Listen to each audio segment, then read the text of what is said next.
Ya, Assalamualaikum warahmatullahi wabarakatuh. Ya, untuk pertemuan kali ini kita akan membahas mengenai rekayasa genetik. Nah, tujuan dari materi kali ini yaitu yang pertama memahami pengertian dari rekayasa genetik, kemudian memahami dasar-dasar dan prinsip dari rekayasa genetik, dan yang terakhir memahami penerapan rekayasa genetik dalam bidang farmasi. Nah, untuk rekayasa genetik sendiri, biasa kita sebut sebagai genetic engineering. Ini merupakan salah satu penerapan teknik dari genetika molekuler untuk mengubah susunan genetik dalam kromosom atau mengubah sistem ekspresi genetik yang diarahkan pada kemanfaatan tertentu.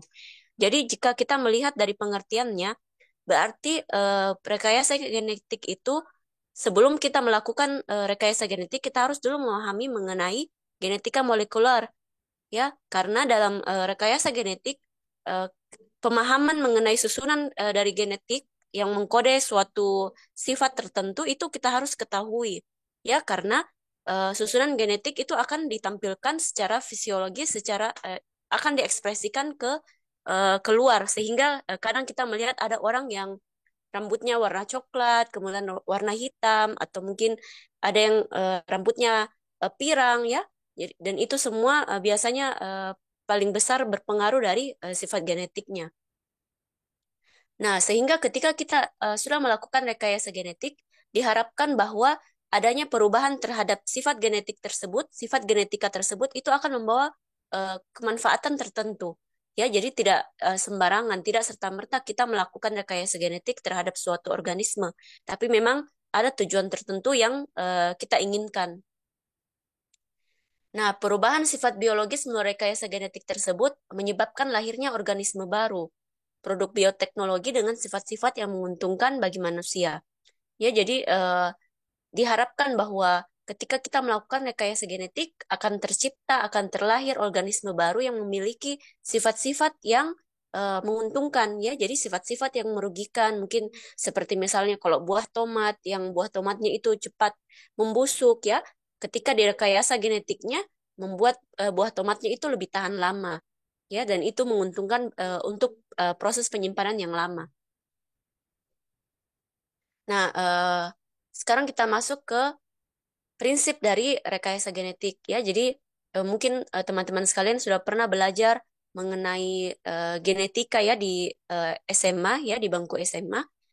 Mungkin sedikit akan saya refresh, ya, refresh ingatannya. Ada yang masih ingat mengenai kromosom, ya. Jadi kalau dari gambar ini kita bisa lihat bahwa kromosom di sini memainkan peran penting dalam rekayasa genetik, di mana kromosom ini dialah yang akan dipotong, ya, atau diambil bagian tertentunya yang dikatakan, yang kita sebut sebagai fragmen, ya, menggunakan enzim restriksi, ya. Kemudian potongan dari kromosom ini akan dimasukkan ke dalam vektor, ya, apabila rekayasa genetiknya menggunakan vektor. Nah, vektornya itu DNA-nya dipotong dulu terlebih dahulu sesuai dengan ukuran dari fragmen kromosom. Nah, selanjutnya akan disambungkan, dilem dengan DNA ligase, ya, sehingga terjadi ini vektornya itu sudah membawa kromosom dari yang kita inginkan, ya, fragmen yang kita inginkan. Nah, selanjutnya vektor ini akan dimasukkan ke organisme lain, ya, sehingga nanti akan berkembang DNA-nya dan mengubah organisme tersebut menjadi organisme yang baru. Nah, sebenarnya modifikasi atau rekayasa genetik ini sudah lama dilakukan oleh para petani, ya. Mungkin kalau kita lihat contohnya seperti stek batang atau cangkok, ya, itu sebenarnya adalah contoh kecil dari rekayasa genetik, ya. Jadi ini untuk proses penyilangan dan perbaikan tanaman.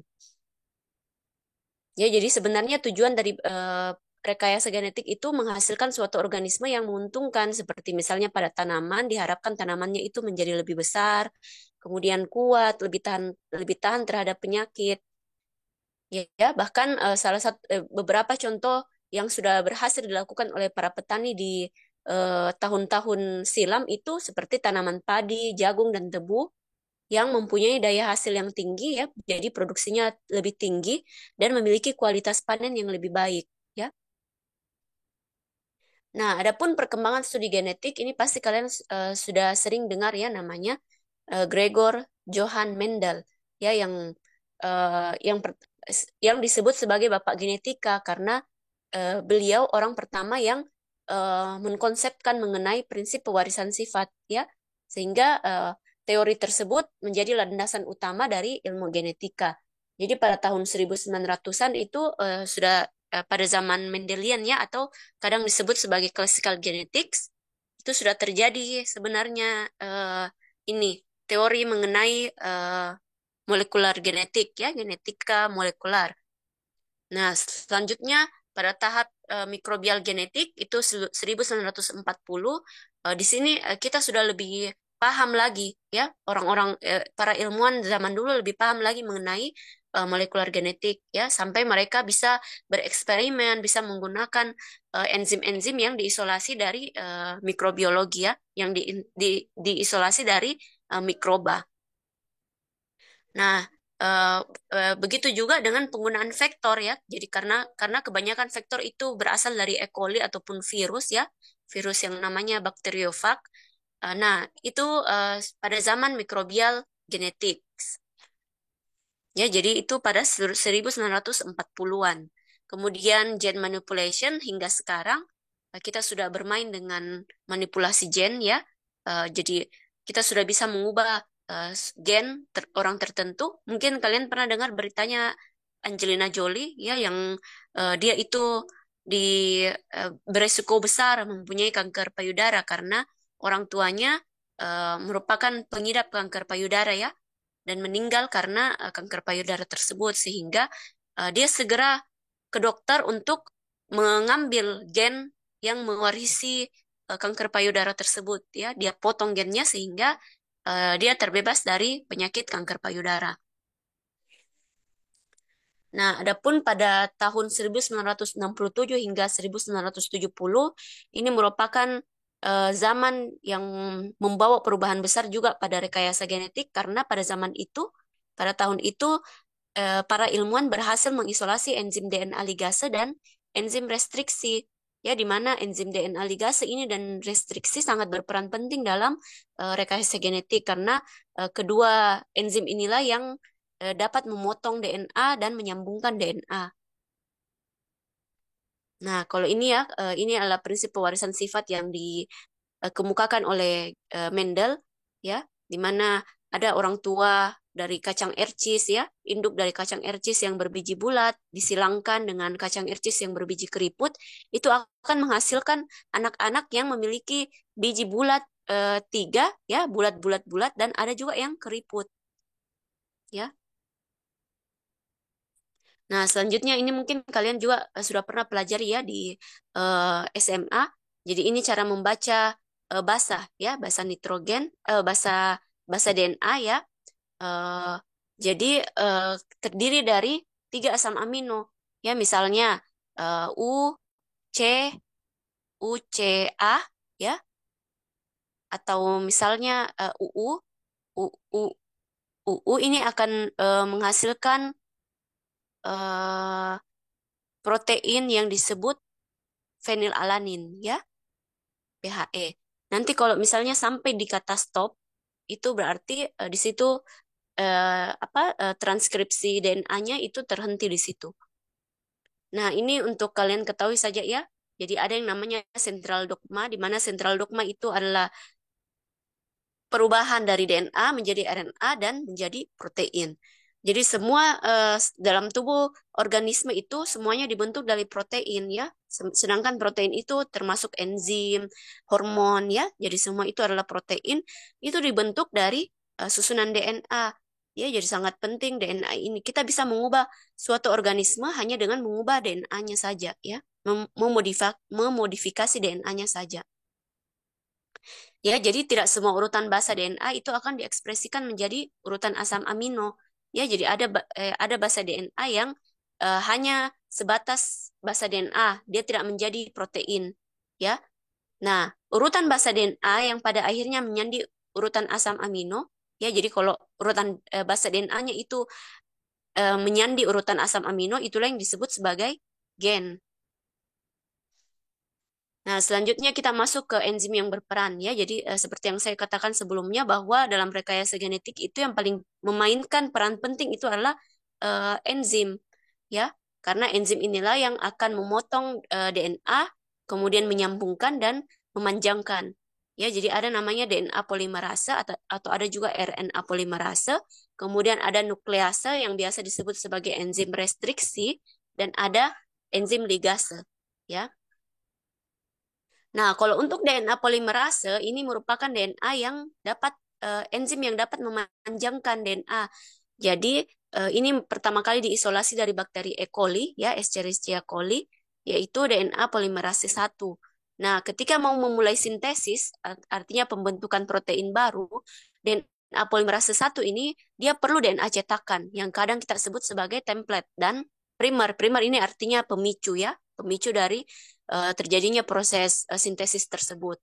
Nah, diperlukan DNA cetakan supaya DNA polimerase ini bisa mengkode DNA sesuai dengan kodonnya ya. Jadi ada namanya kodon dan antikodon.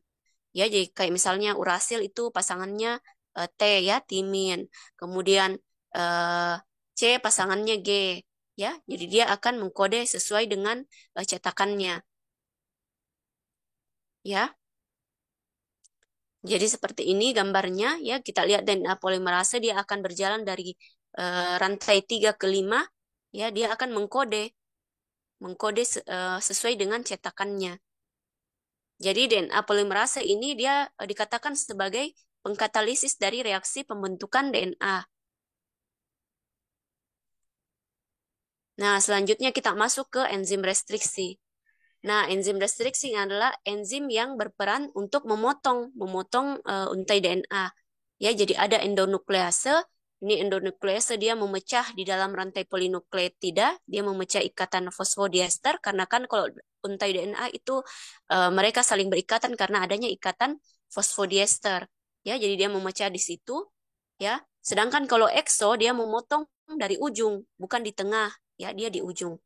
Kemudian kalau endo tidak memerlukan akhir 3 aksen atau 5 aksen untuk tindakan mereka, sedangkan kalau ekso dia membutuhkan ya, jadi dia perlu lihat dulu 3 aksen atau 5 aksen.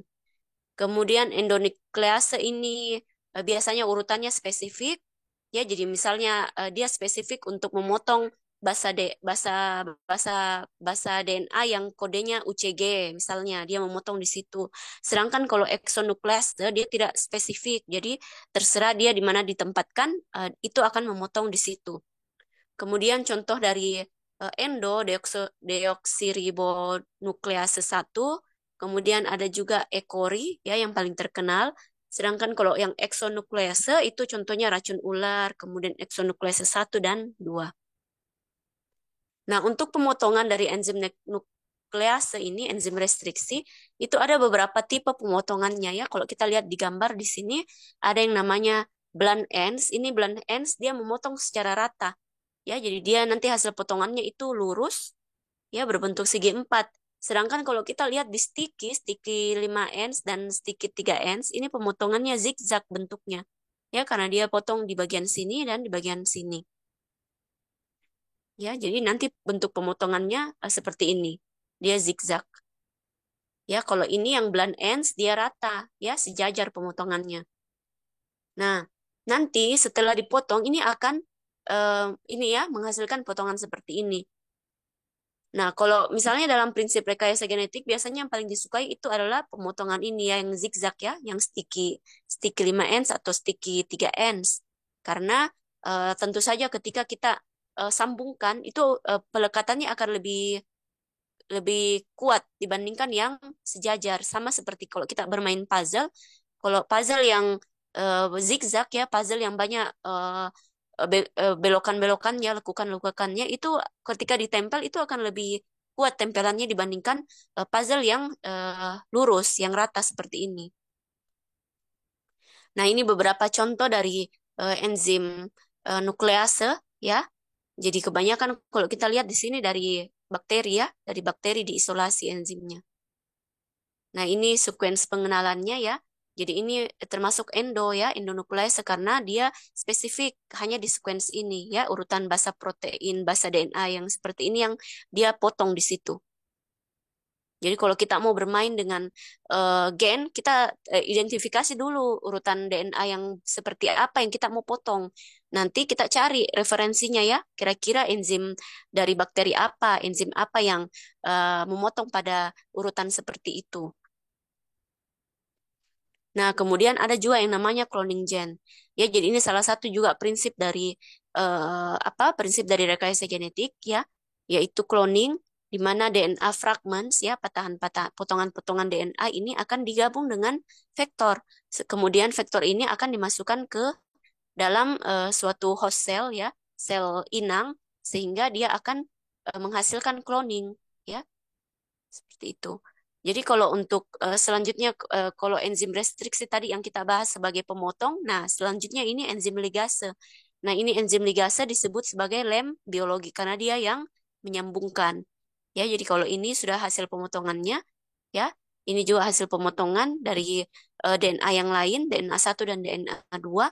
Kemudian kita sambungkan hasil pemotongan tersebut dengan enzim ligase sehingga menghasilkan DNA rekombinan ya, DNA yang sudah dimodifikasi. Nah, selanjutnya teknik rekayasa genetik itu pertama kali kita harus dulu buat ekstraksi ya. Kita buat dulu ekstrak dari enzimnya yang kita mau misalnya kita ambil dari sampel air liur ya atau misalnya sampel tanaman.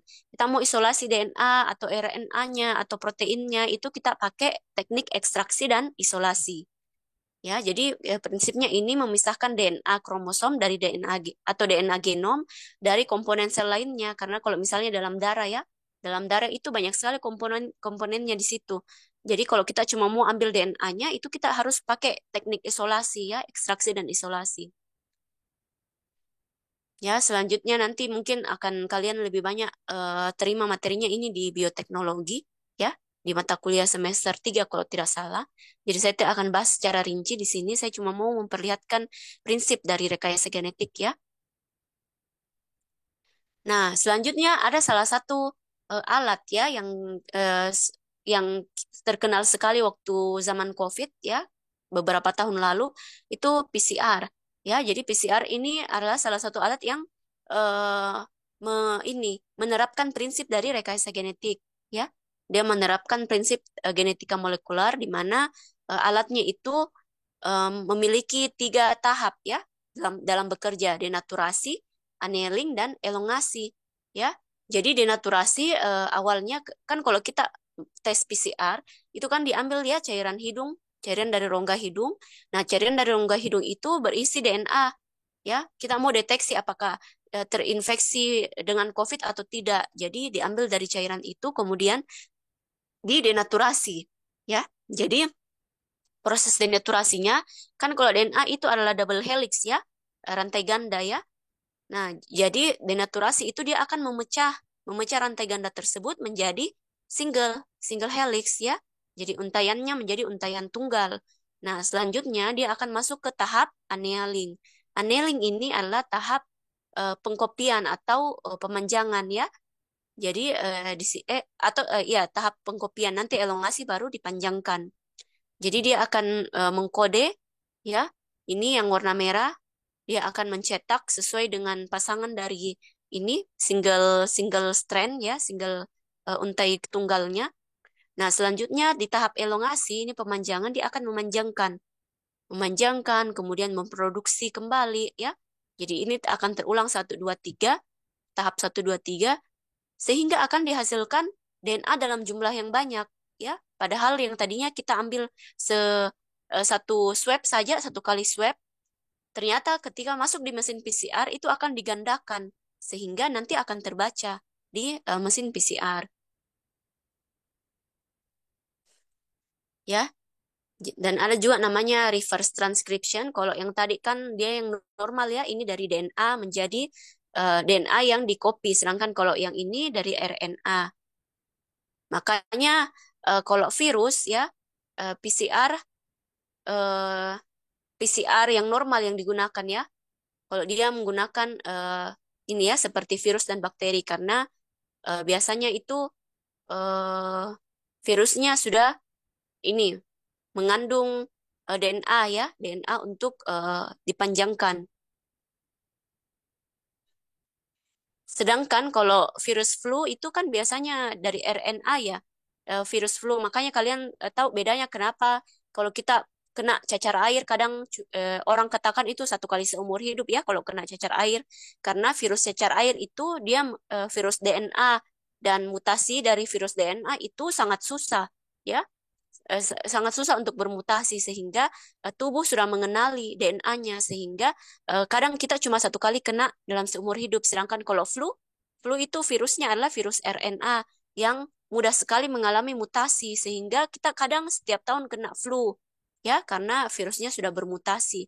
Jadi tubuh tidak bisa lagi mengenali oh ini sudah pernah kena, ternyata dia sudah berubah ya, sudah bermutasi sehingga kita tidak kenal lagi dengan virus yang pernah menginfeksi kita. Sehingga kalau kita menggunakan RT-PCR ya, reverse transcription, ini bisa digunakan untuk ini, untuk virus-virus yang RNA. Nah, seperti ini ya gambarannya. Jadi dari satu DNA ini sedikit sekali kan, sehingga bisa diproduksi menjadi lebih banyak dalam mesin PCR-nya. Sehingga itu bisa membaca ya. Jadi di sini cara perhitungannya adalah seberapa parah COVID-nya itu kita bisa lihat dari seberapa banyak siklus yang diulangi ya. Jadi kalau misalnya ternyata belum bisa terbaca di alatnya, berarti butuh lagi siklus tambahan kan? Jadi dihitung di situ berapa kali siklusnya. Ya, jadi semakin sedikit siklus yang dibutuhkan untuk terdeteksi ini DNA-nya, maka semakin parah ya, semakin parah dari infeksinya. Artinya kan ketika di swab 1 kali itu DNA-nya, DNA dari virusnya itu sudah banyak sekali kan. Jadi tidak perlu banyak siklus dilakukan. Tapi kalau siklusnya banyak sekali ya, berarti kemungkinan DNA-nya itu, DNA dari virusnya itu sangat sedikit. Bahkan kita bisa katakan dia sebagai negatif ya, negatif COVID. Nah, kalau untuk dalam produk olahan makanan, ini ada beberapa contohnya. Kita sebut sebagai GMO. GMO itu genetically modified organism. Ya, jadi ada contohnya tomat yang seperti saya katakan tadi ya bahwa tomat yang normal itu biasanya tomat yang mudah sekali membusuk ya, jadi dimodifikasi gennya sehingga menghasilkan tomat dengan daya tahan yang lebih lama. Kemudian ada juga beras ya. Beras ini di negara-negara yang rendah ya, yang susah makanan itu kadang dimodifikasi berasnya menjadi beras kuning. Ya, dicampur dengan gen dari wortel yang menghasilkan beta karoten sehingga ketika makan nasi itu sudah terpenuhi juga beta karotennya. Ya, jadi banyak contohnya. Nanti kalian bisa baca sendiri ya. Di pause saja videonya. Jadi ada juga pepaya, ada salmon ya, ada canola oil, dan macam-macam. Nah, ini salah satu bentuk semangka yang dimodifikasi ya gennya, gen semangka ini untuk lebih meminimalisir biaya produksi dan biaya pengiriman ya, karena kalau dia bentuknya bulat, kadang itu kita butuh eh, banyak tempat ketika kita packing ya. Tapi kalau bentuknya bulat, kotak seperti ini, itu bisa rapat packingannya. Kemudian ini yang tadi saya sampaikan ya, jadi ada beras kuning, ada beras ini beras putih. Nah, selanjutnya ini juga organisme yang sudah dimodifikasi. Kalian pernah dengar ceritanya ini? Ini adalah nyamuk Aedes aegypti yang sudah diinfeksi, yang sudah dimasukkan gen Wolbachia, ya, jadi bakteri Wolbachia. Nah, nyamuk ini merupakan nyamuk jantan.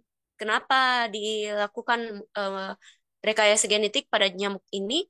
Ini dilakukan di Singapura ya, pada pada saat itu kalau tidak salah tahun 2000-an itu terjadi demam berdarah yang sangat parah sehingga banyak warga Singapura itu yang meninggal karena demam berdarah. Ya, sehingga dimodifikasilah gen dari nyamuk jantan yang membuat dia tidak bisa membuahi sel telur dari nyamuk betina, ya, sehingga populasi nyamuknya berkurang di sana. Karena kan ada jangka waktu hidup dari nyamuk ya. Jadi kalau misalnya nyamuk yang normal jangka waktu hidupnya sudah habis, maka akan dihasilkan sel telur yang dihasilkan oleh nyamuk-nyamuk tersebut itu tidak bisa dibuahi oleh eh, nyamuk jantan ya. Jadi ada yang diganggu di situ di nyamuk jantannya. Ya, walaupun nyamuk betinanya kan yang menyebabkan demam berdarah ya.